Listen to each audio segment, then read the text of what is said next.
On October 1st, me, Matt, and our friend Rufus were hanging out in a Discord voice call while waiting to help out Dutch with his D&D character sheet.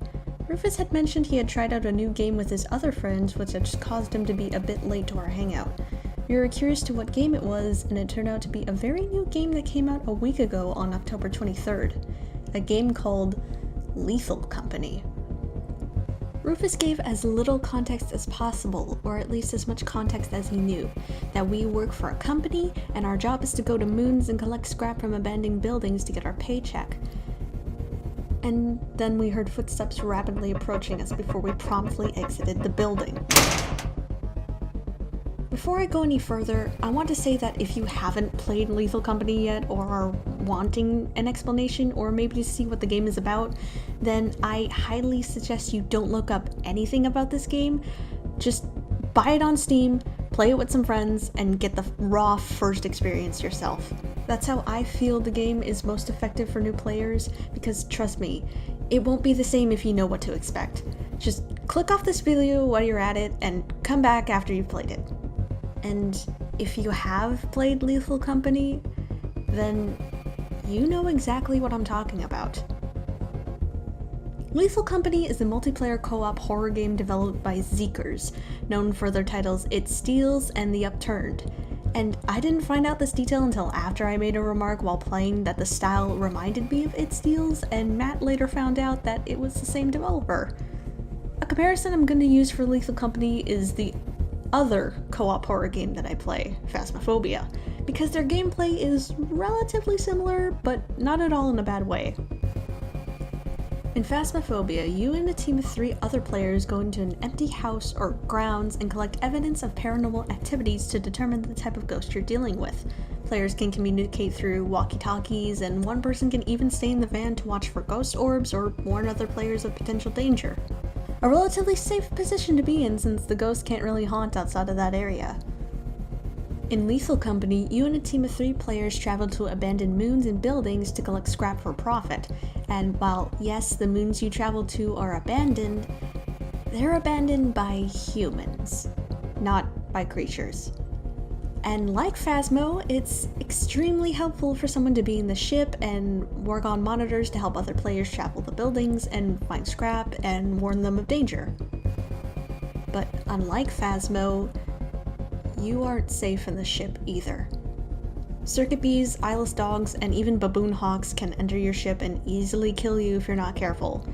And while you can close the door, it will only stay closed for a short amount of time.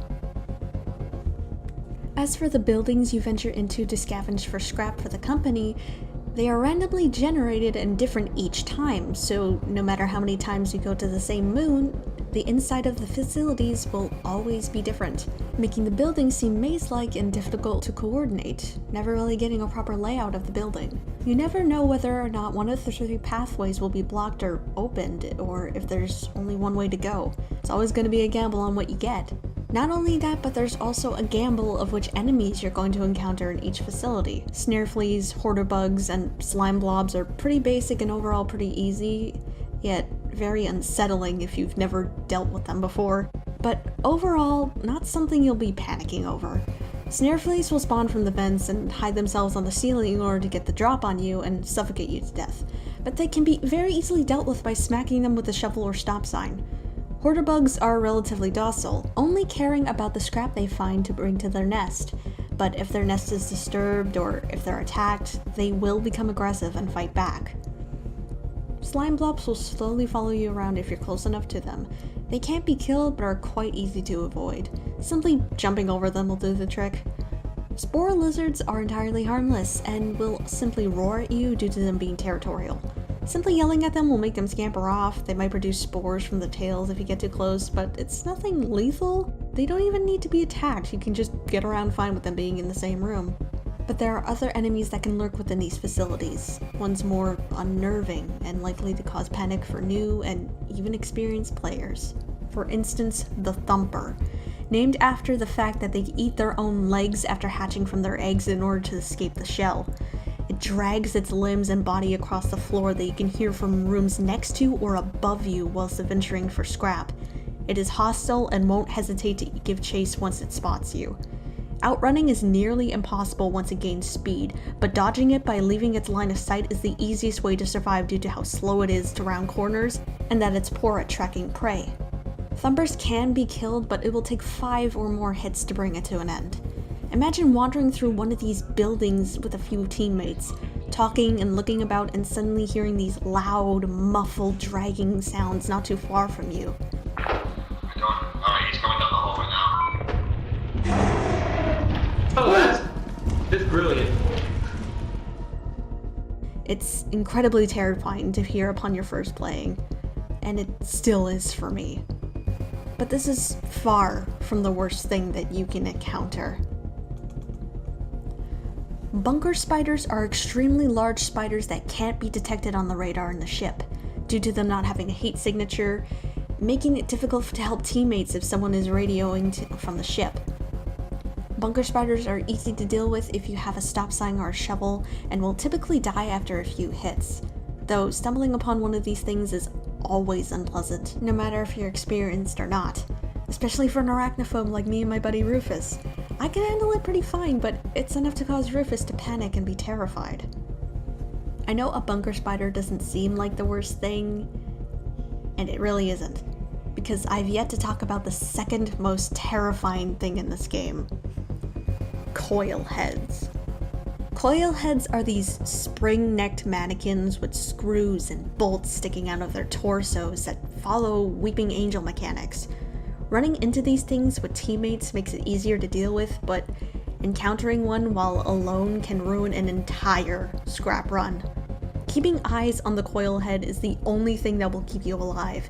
Even if you take your eyes off it for a second, it will move at a ridiculous speed.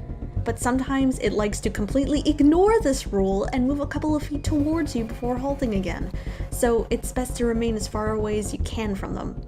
Coil heads can't be killed whatsoever, but can be stunned with a stun grenade.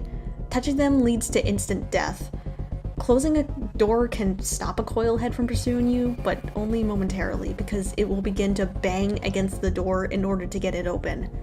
I remember encountering this thing for the first time and we had no idea what to do. It only took us a few moments to figure out the Weeping Angel mechanic, but seeing this thing at the end of a long hallway, not moving and not knowing what the hell it is, made us panic and scared us half to death. And remember how I said that coil heads were the second most terrifying thing you can find in this game? Well, let me get to the first. The absolute star of this video and the only thing that will make me abandon a scrap run with 2 or less players.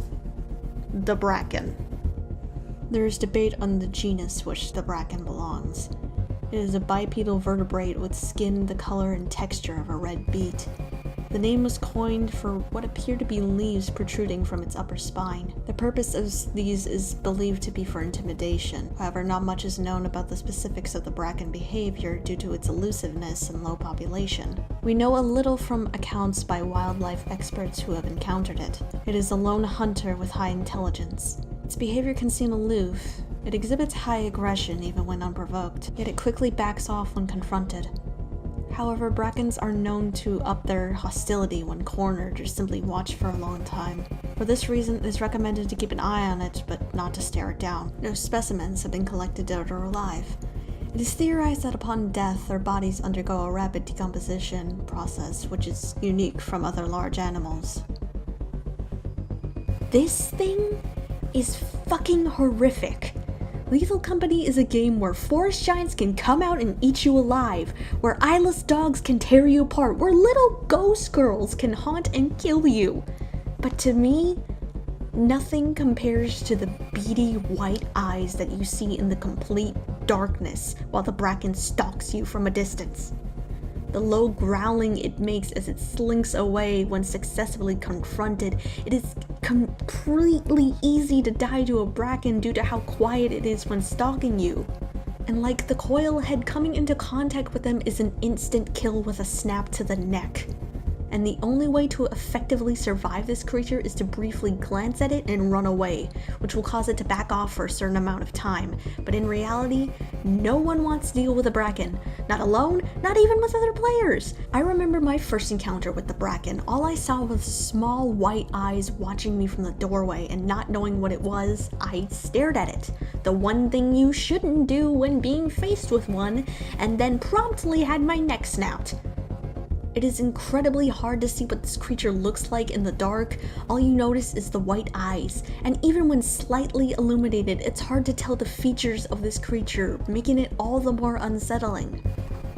Now, you might think that Brackens aren't the worst thing to worry about and are far from the scariest thing in Lethal Company, but there's a reason I put them on the thumbnail. There's a reason why I refuse to play this game alone, and it's solely due to the Bracken. And aside from the creatures and moons you go to, it's not the only way your run can come to an end.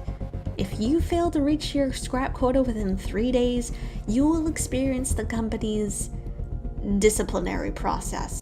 As you have not met the profit quota, your performance has been deemed below standard. Welcome to our disciplinary process.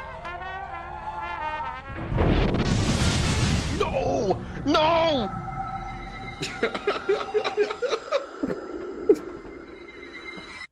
Very human, I know.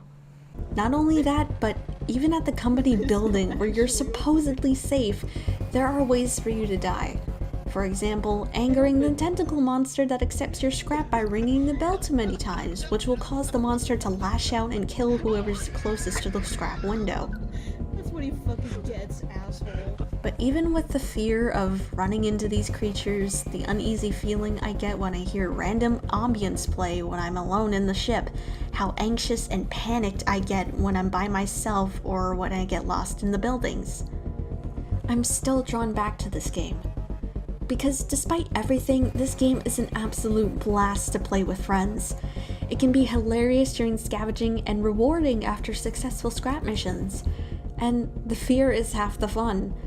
I may not deal well with horror games, but I still love to play them. I love horror as a genre, and I'm especially drawn to this game that takes advantage of the fear of the unknown. You are thrown into Lethal Company with zero knowledge and have to figure out everything yourself, and to me, that is the best way that one can go about a monster survival horror game. And with that, we've come to an end to this discussion on Lethal Company, a game I adore and also fear. I had so much fun gathering footage and writing up the script for this video. I'm not entirely well versed when it comes to script writing, and I tried my best to showcase how amazing this game is. I hope I at least convinced some people to buy the game, or at least watch others play it for them. And I hope to see you on my next livestream or my next video I end up making. You're welcome.